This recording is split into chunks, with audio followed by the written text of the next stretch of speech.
मामला बड़ा गंभीर है। पीएनएन की टीम भी समझ नहीं पा रही आखिर चल क्या रहा है। एनआईए नेशनल इन्वेस्टिगेशन एजेंसी ने कहा था इंजीनियर रशीद को बेल नहीं मिलनी चाहिए, लेकिन फिर भी बेल मिल गई। ईडी और सीबीआई ने दिल्ली एक्सरसाइज केस में अच्छे से छानबीन की थी, लेकिन सुप्रीम कोर्ट ने फिर भी अरविंद केजरीवाल को बेल दे दी। दिल्ली पुलिस ने दिल्ली राइट्स 2020 में कुछ लोगों को सबूत के साथ अरेस्ट तो किया था, लेकिन फिर भी दिल्ली कोर्ट ने उन्हें बाइज्जत रिहा कर दिया। अब दिल्ली राइट से याद आया, उमर खालिद भी तो इसी मसले में बंद है। अब सबको अगर बेल मिल ही रही है तो क्या अगली बारी उमर खालिद की है? अगर आप इस वीडियो को देख रहे हैं, इसका यह मतलब है कि मुझे गिरफ्तार कर लिया गया है। इस वीडियो के जरिए मैं आपको एक संदेश देना चाहता हूं।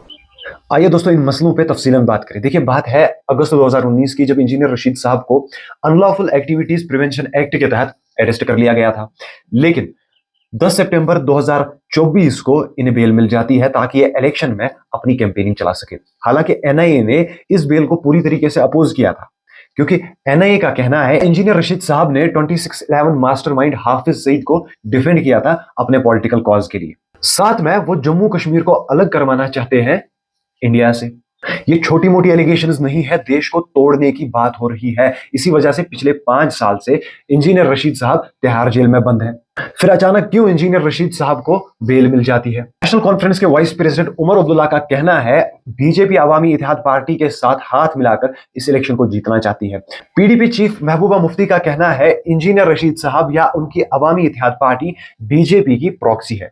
खैर, ये तो पॉलिटिक्स है, लेकिन एनआईए का किसी शख्स पे इतना बड़ा केस चलना जो पिछले 5 साल से तिहाड़ जेल में है, और आज अचानक से उन्हें बेल मिल जाना, क्या हमारी सरकार कमजोर पड़ चुकी है? अब द इंडियन एक्सप्रेस की इस रिपोर्ट को देखिए। Kejriwal is free after Supreme Court grants bail, जज पुट्स सीबीआई इन डॉक। फिर से दोहरा रहा हूं, जज पुट्स सीबीआई इन डॉक। 13 सितंबर सुप्रीम कोर्ट ने अरविंद केजरीवाल को Delhi exercise policy corruption case में बेल दे दी।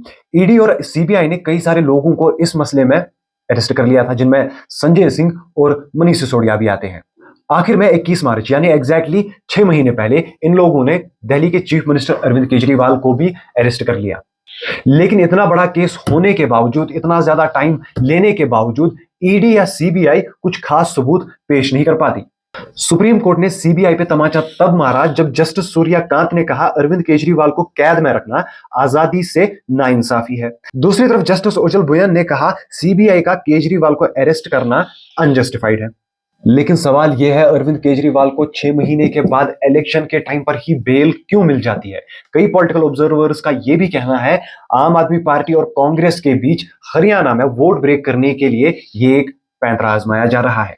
खैर, ये तो पॉलिटिक्स है, लेकिन सीबीआई इतना बड़ा केस इन पे चला रही थी, साथ में अरविंद केजरीवाल पिछले 6 महीने से जेल में है। फिर अचानक से बेल क्यों मिल गई? क्या हमारी सरकार कमजोर पड़ रही है? 13 सितंबर के दिन जख्म दिल्ली पुलिस को भी मिले। दिल्ली कोर्ट ने दिल्ली राइट्स को लेकर कहा दिल्ली पुलिस ने आर्टिफिशियल क्लेम्स किए हैं अपने चार्जेस में, और इसी के चलते कोर्ट ने 10 लोगों को बाइज्जत रिहा कर दिया। यानी 13 सितंबर जो फ्राइडे का दिन था, इसी दिन इन्वेस्टिगेटिव एजेंसीज को 2 सेटबैक मिल जाते हैं। अब द इंडियन एक्सप्रेस की इस रिपोर्ट को अगर देखा जाए, उमर खालिद अब 5वां साल जेल में काटने जा रहे हैं। Umar Khalid 37 year old youth activist, इन्हें भी दिल्ली पुलिस ने 13 सितंबर 2020 को दिल्ली राइट्स के दौरान अरेस्ट कर लिया था, और अरेस्ट कर लिया था इनकी स्पीचेस की वजह से जो इन्होंने एंटी सीएए प्रोटेस्ट के दौरान दी थी। हम वादा करते हैं 24 तारीख को जब डोनाल्ड ट्रंप हिंदुस्तान आएंगे तो हम ये बताएंगे कि हिंदुस्तान के प्रधानमंत्री और हिंदुस्तान की सरकार हिंदुस्तान को बांटने का काम कर रही है। कई इंटरनेशनल ह्यूमन राइट्स ऑर्गेनाइजेशन, यहां तक कि अपोजिशन भी उमर खालिद की रिहाई की बात कर रहे हैं। अब जहां सभी को आजाद किया जा रहा है, क्या इन्हें भी आजाद किया जाएगा? इसका जवाब भी आपको पीएनएन पर ही मिलेगा। और नाजरीन, मकामी और कौमी अखबारात की खास खबरों पर हमारा तबसरा ऐसे ही जारी रहेगा, लेकिन इस एपिसोड में फिलहाल के लिए इतना ही। दीजिए इजाजत, खुदा हाफिज।